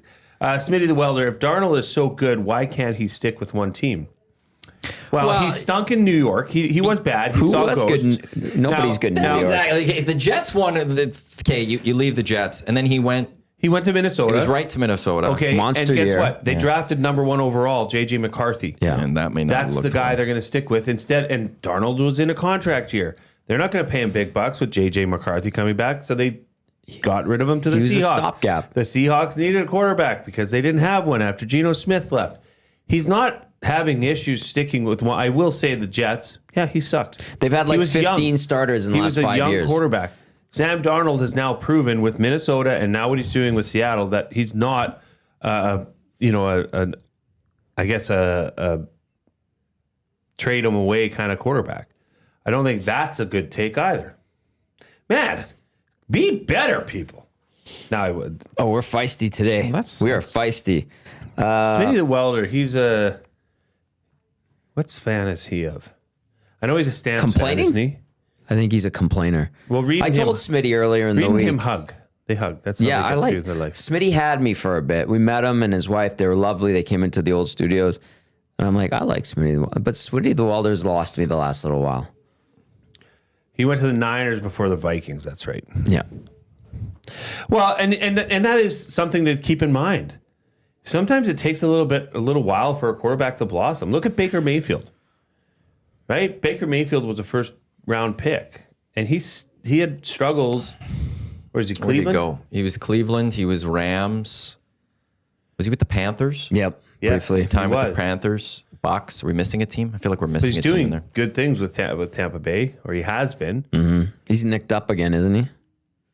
Sobe Kirk says, Vikes fan here, he'd rather have Sam Darnold over J.J. McCarthy right now. There's a lot of concerns right now with Minnesota that they screwed J.J. that up. McCarthy has looked very, very poor in the last couple starts. I know this because I have him on my fantasy team. Now he's on the bench, but I have But seen you don't the have number good depth there. back-to-back weeks as a quarterback with negative numbers. That's really good. Like that's hard to almost do. impressive in itself. Portions of this hour of the EST Hangout there brought to you by the High Product Marketing, official merch partner of EST. Promotional products that bring the buzz. Check them out, highproductmarketing.com. I want to quickly just rattle off some things that are happening I think this weekend Smitty that the are Welder big. is an Arizona Cardinals fan. Solidarity. I'm just bugging him. MLS Western Conference Finals tomorrow. Vancouver. MLS Vancouver going up MLS. against San Diego. You can't watch unless you have Apple TV and you pay for it. You can't watch it, unfortunately, which sucks. But Vancouver looking to move on to the finals, and potentially, if they do, it might be against Messi and Inter Miami, which that you could watch on TSN. But that would be fun. Vancouver versus Messi for How's MLS that title. big guy from Germany been playing now? Thomas Mueller's, I think, been playing very well. Has he? Yeah. So we've got the F1 second last race of the year, which can Max Verstappen close this gap? He's not far off. What is McLaren going to do after the double disqualification Ouch. last week in Vegas? Ouch. We've got college football going on as it's the final weekend of the regular season. A bunch of games going on. There's some games on right now. But today we've got 4 Georgia against 23 Georgia Tech. We've got 3 Texas A&M against 16 Texas. Battle of Arizona, 20 and 25. Arizona State home to Arizona. Tomorrow, though, big game, big house. Number 1 Ohio State against your number 15 Michigan. The Iron Bowl is tomorrow, if I'm not mistaken. Vanderbilt, Tennessee, 14 versus 19 is tomorrow. Alabama is in Auburn tomorrow. So we got some fun games, and that leads us into next weekend, which will be conference championships. Then we'll know a bowl schedule. December 27th, 1:30 on ABC. You got the Pop-Tarts Bowl. Be prepared for that one. There's obviously the NFL all weekend. So yeah, lots of Oilers. What a and time to be Kraken alive. tomorrow at 2:00. But from those perspectives, lots going on. Then Premier Leagues continue. This is a good break, I think, right now for the Oilers. To have played on Tuesday and not play again until Saturday. I think it's a good break for the Oilers. I think it's a good break for their fan base. Everybody can just take a deep breath and forget about how awful that was on Tuesday. Oh, it was stanky. And if it's bad tomorrow, there's a lot of other sports to go watch. Just go watch something else. I'll be your punching bag tomorrow afternoon if they lose that Yeah. one. Tommy's a good punching bag. Yeah. Some people want to punch my face. Have you found, Tom, that it's less blame this guy, he sucks, trade him, and there's more now just like questions. What is going on? Why is this happening? The blah, blah, blah, blame this guy just still like exists? the blowhards. Are they Yeah. less of them though? No, there's been more questions popping up Yeah. now and trying to get to the core and root of what's wrong. As like the faith in, they'll turn it around is dwindling. But the finger pointing. Not with him. Well, But no. it all depends not on what. worried. I'm saying in general. Yeah, I'm not worried about playoffs. Maddie's big but I also picturing don't it. believe that they're going to win the cup, and I never did this. Yeah, yeah. But the So I think like the individual finger pointing still exists, but it's not as prominent, and the questions in general, trying to get to the root of the cause, have emerged more so, right? Do you think leadership is an issue with this hockey team? I have an answer for that after. Yes. I'm glad you're answering honestly, because I don't know how you could look at this and not say that there is a leadership issue. But how I look at I'm not saying it's all the problem. No. I know what yes, because at this point, these guys that are the leaders of this team should have that ability to drag everyone into the fight with them, as opposed to just leading the charge and hoping everyone follows. And that element hasn't happened yet. And we're well into this thing. What are you doing? I'm putting on F1 sprint qualifying. But really quickly, I think this leadership group can still get it done. They just need support from good veterans. And I think that's something we've seen multiple times now. Duncan Keith, Mike Smith, Corey Perry. They need that support system from good veterans, which is kind of frustrating because these are guys entering their 30s now and should know by now. Guys that should have learned from them already and been those guys and not be in that added assistance. What happened? That big clip Luke said, Luke's bag skate clip that went out on our socials. Guess who just liked it? Who? Kevin Bieksa. Nice. That's cool. That's cool. It's good to see that more and more people are starting to see our station, and Benny's been a huge boost for us in regard to building up our social media the way he has. But that's how people get to know our station, right? Yes, that's been massive. But I've brought up leadership because it is it's something that you don't question often, especially recently in Edmonton, because they've been successful. Yeah. And it is a sensitive subject because Connor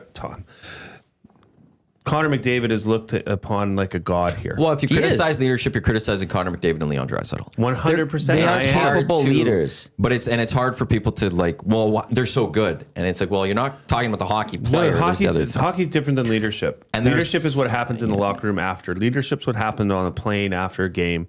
Leadership's what's happened when you cuss out their asses after a bad period. Leadership is that guy, Connor McDavid, dig in right effing now. Like, that's leadership. Sometimes, I mean, it's not different from parenting or from any walks of life. Ask us about parenting. We've got some advice. Do we have some opinions on parenting? But I mean that. Like, if you're not, as a parent, you need to be the leader of the house. You, as a husband and wife or whatever your situation, need to be the leaders in that house. Right. You need to motivate and ask your children to excel. You need to demand the best out of them. That's what being a good parent is. If you're not doing that, you're letting things slide by. And they're going to pay for it ultimately. Right? Mm-hmm. They will. Same as in a locker room. You need to ask those players for the best of them. And I hate to harp on this enough, but it is to me a very noticeable on the ice is this lack of emotion. I mean, Connor Clattenburg scored that goal the other night, and it was like he scored a game winner in Game 7 of the Stanley Cup playoffs. Like, he was emotional. Mm-hmm. That's okay. That lifts the spirits of people. It's not a matter of if, it's fact. It's scientific proof that emotions run together. If you're emotional and you're excited, then that raises my spirits. It's a dopamine, like it happens. Mm-hmm. This goal thing and not being excited about it, I like that. To me, tells a bigger story. I don't know how to necessarily decipher it. That's a problem.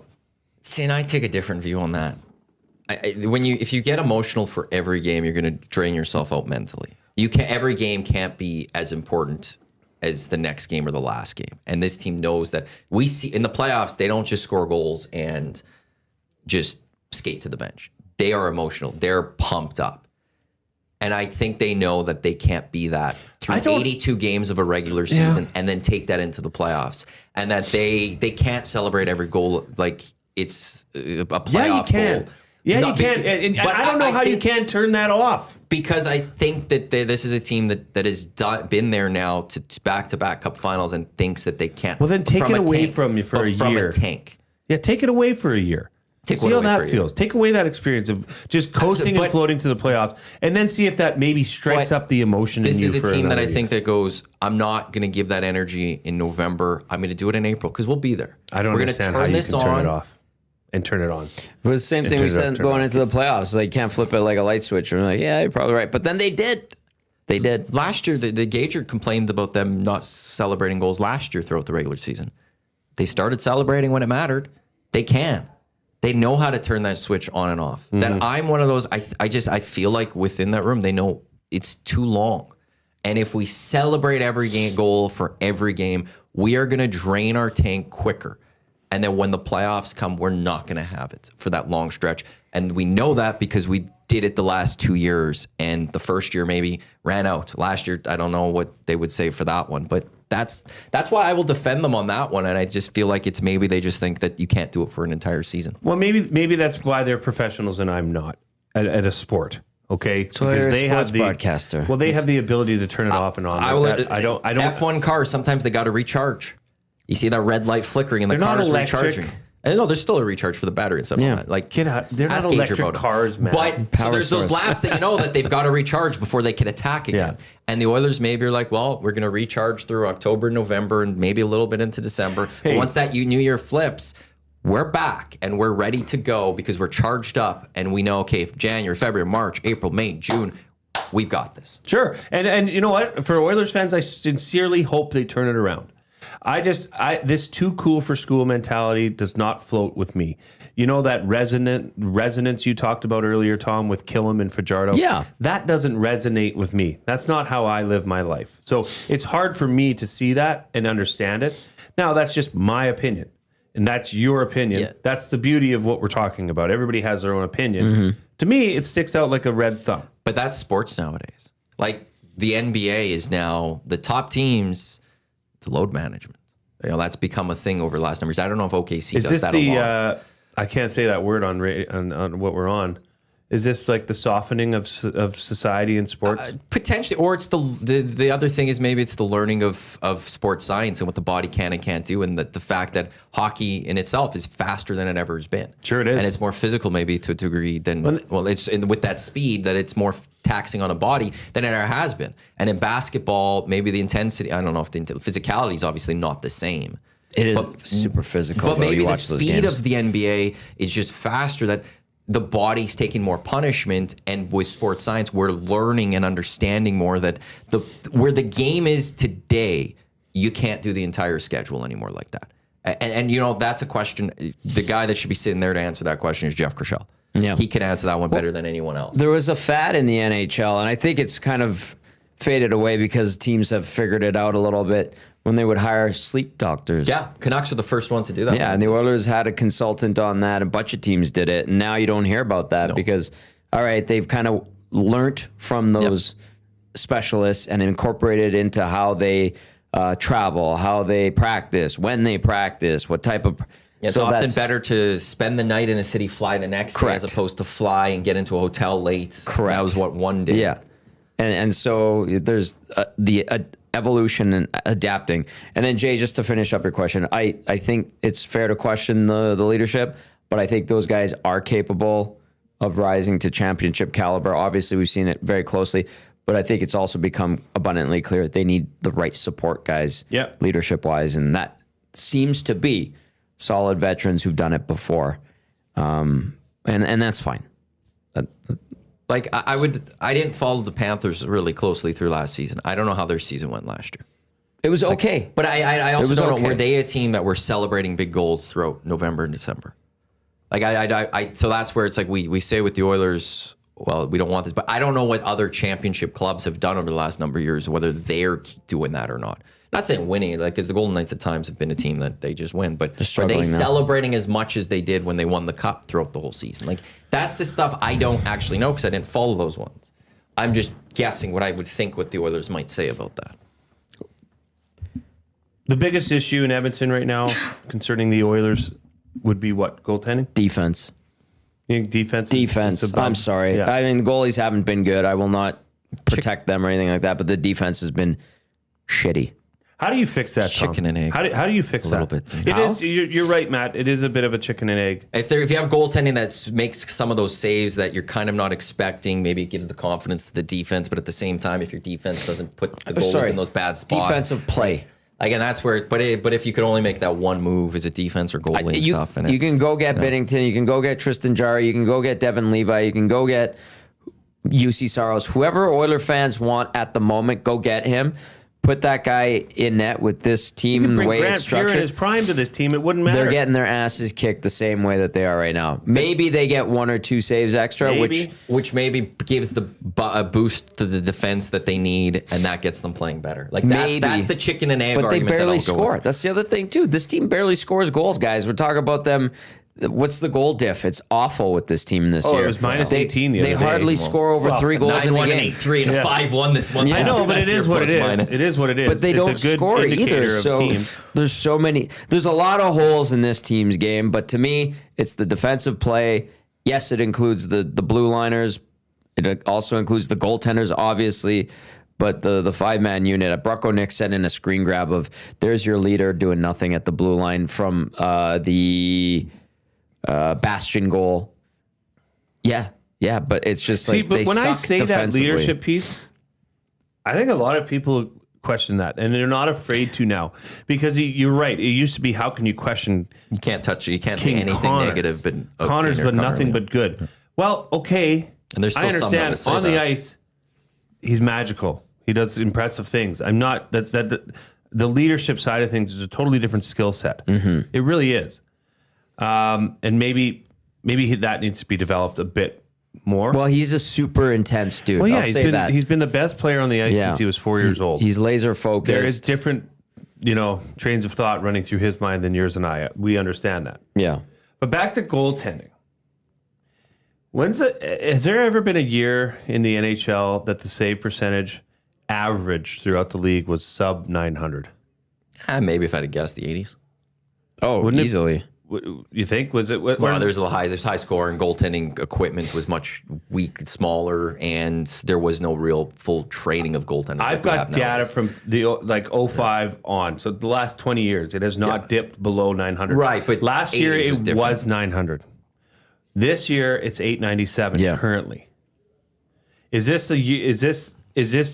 And I mean, here's what I can tell you.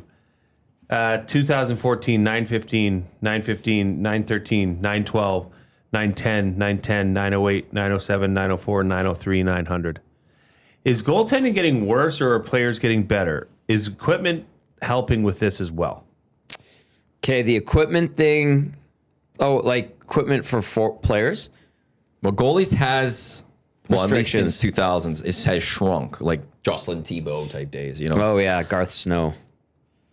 I think the style of goaltending, like the blocking, big body, tracking style goaltenders, I think that is an issue because skill of players has figured it out, get the guys moving.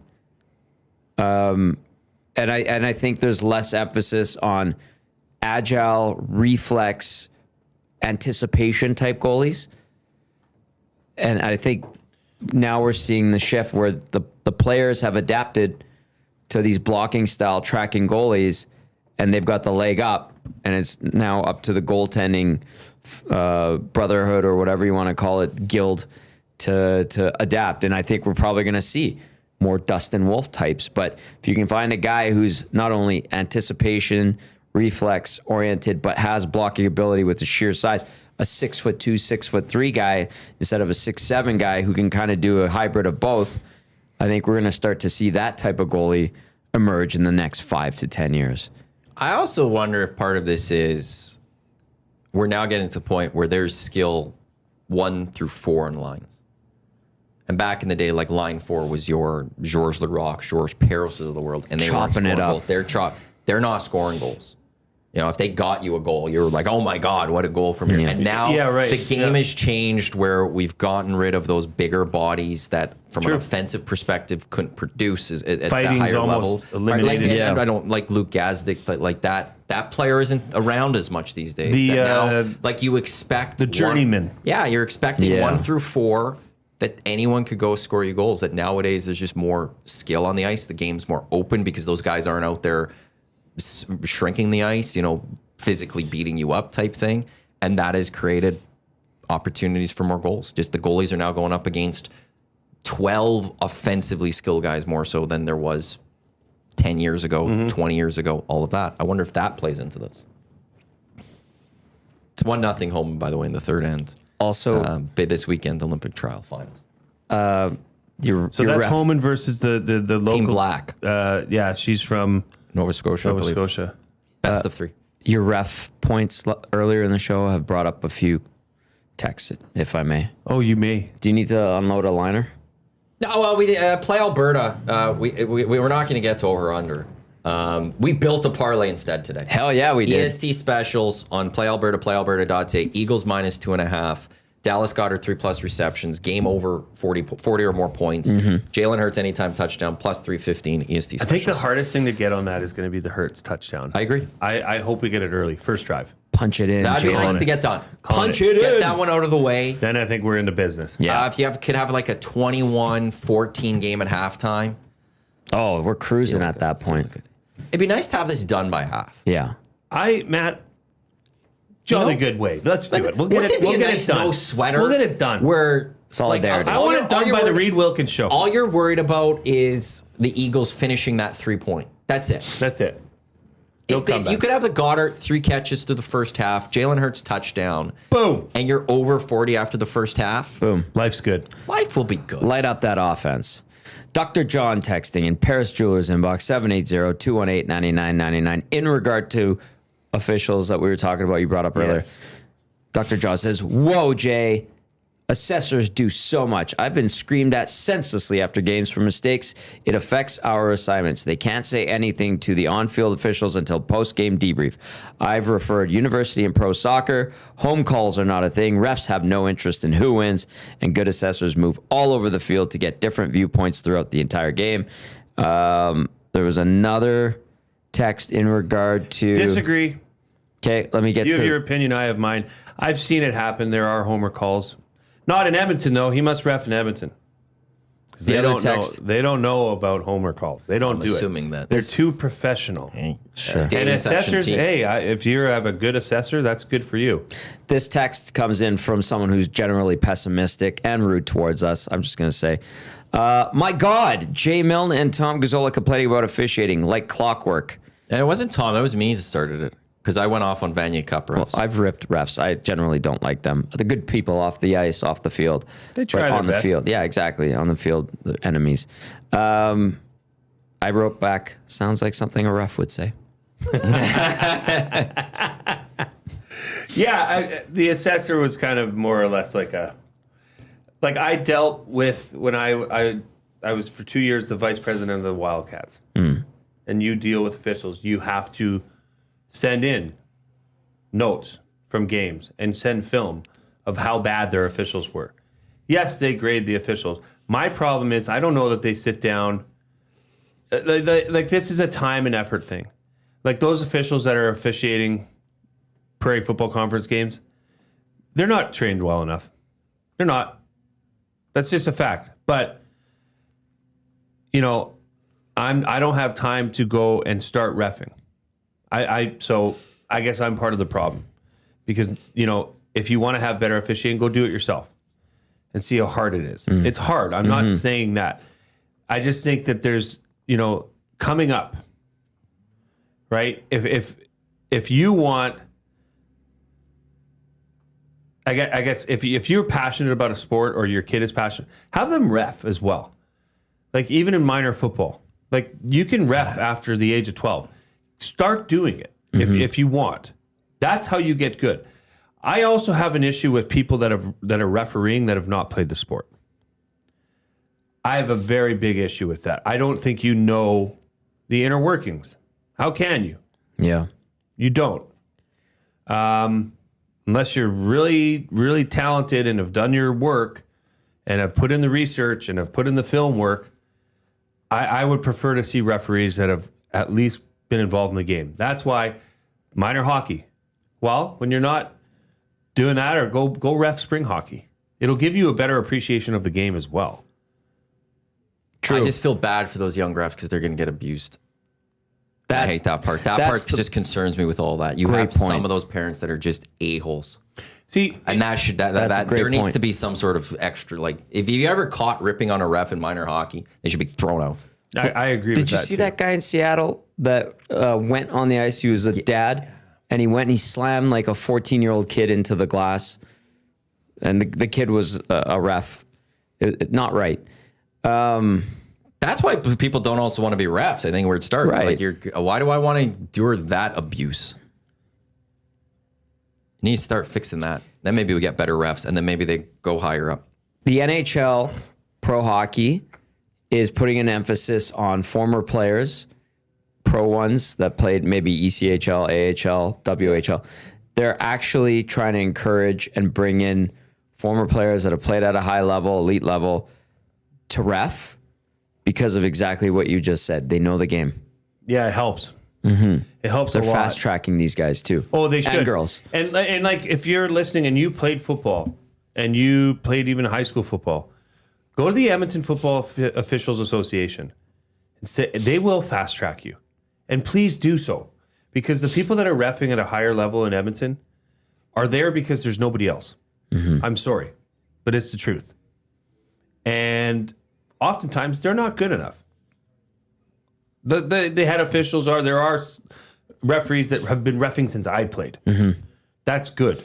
But the next generation of officials, referees, start as a kid. Have your kids start while they're playing. You get paid very well to be an official. Yeah, that's true. Like, it is not cheap. Like, they pay you handsomely. Good. As a kid. As they should, yeah. Can't take that abuse. But, well, yeah, I've never, like, Sherwood Park Flag Football League, they bring in like Wildcats and Huskies guys to do the officiating. Mm-hmm. They pay them very well. Good. But you know what? Those guys, everybody screws up. That's not what people want out of an, like, I know you're going to screw up. It's just like admitting that, rectifying it, and not doing it again, and not letting it repeat. Right. You know, and those are some of the best officials I've ever had to deal with in flag football. Right? Yeah. But harassing referees and like that, like, yeah. I just dislike them, but I don't harass like, them. if you're a kid, if you're harassing a kid, you're a special kind of, you know what? Yeah. I think if you're an adult, you should know better. That's just being a bad person. That's tough. That's a tough look. What are you doing, Matt? Well, X-Ray J said, do you want to talk about one this? of those things where, what's the highest level you played at, Matt? And it's like, well, you never played at the NHL, X-Ray J, so you can't comment on the NHL. But now he's, I played at a high level of AAA. No, it doesn't matter. You didn't play in the NHL. You can't comment on the NHL. You never played at the NHL level. So no, X-Ray J, your opinion's completely invalid. Why even bother texting in? None of our opinions matter because we never played. Only Belzy, Gager, and Cass. They're the only ones. Your opinion, don't care. Well, that's what we have written on the wall. Yeah, we do. No matter. No opinions matter other than Belzy. X-Ray J also said it was all Dustin Schwartz's fault. Mm-hmm. He was quite adamant. That was the thing for a while. Yeah, wasn't goaltending it? got worse. But X-Ray J, no, your opinion don't matter. Spicy boy. It's that simple. I like when Matty gets Those fired up. ones are just bothering me big time. Because if it's about level of play, then there's so many people across the board we've got to X out. Yeah. That shouldn't be talking. You probably have to X out about 98% of the population. Yeah. Only former players should ever be allowed to speak. And that's the thing. If you never play at the NHL, you don't know what it's like. So no one could comment on the NHL unless you're at the NHL level. Too bad. Sorry, XRJ. Your opinion doesn't matter anymore. I like when you get like this. Lots of sports coming up this weekend. I'm very excited. Excellent. Jay, what do you have an idea for play of the day quickly? Do you think you know where you're going to go? I think I'm going to go Ohio State, Michigan. Oh, I'm looking forward to this. I think I'm going to cook something up. You got a little bit of Michigan colors. Yeah, I couldn't blatantly do it. Sporting the alma mater, Bev Facey Falcons. It's close. It's not there. The blue's Falcon not Austin. dark enough, It's right? not the blue and maize. Yeah, the yellows. This Facey blue it has migrated over the years to more of a, what would you call this blue? Royal. This is like a sky almost blue, isn't it? Sky's like more like the Hangout background. But on royal this blue, screen. maybe it's royal blue. You're right. It's royal blue. Yeah, because there's navy blue, royal blue. Yeah. Reed Wilkins Show with JML coming up 3 to 6. We've got EST Afternoons. We've got the oil stream. But next, it is the Lock Shop. Dusty's going to be on. Unbelievable. Holy, is he on the oil stream too? It sounds like Oh it. my.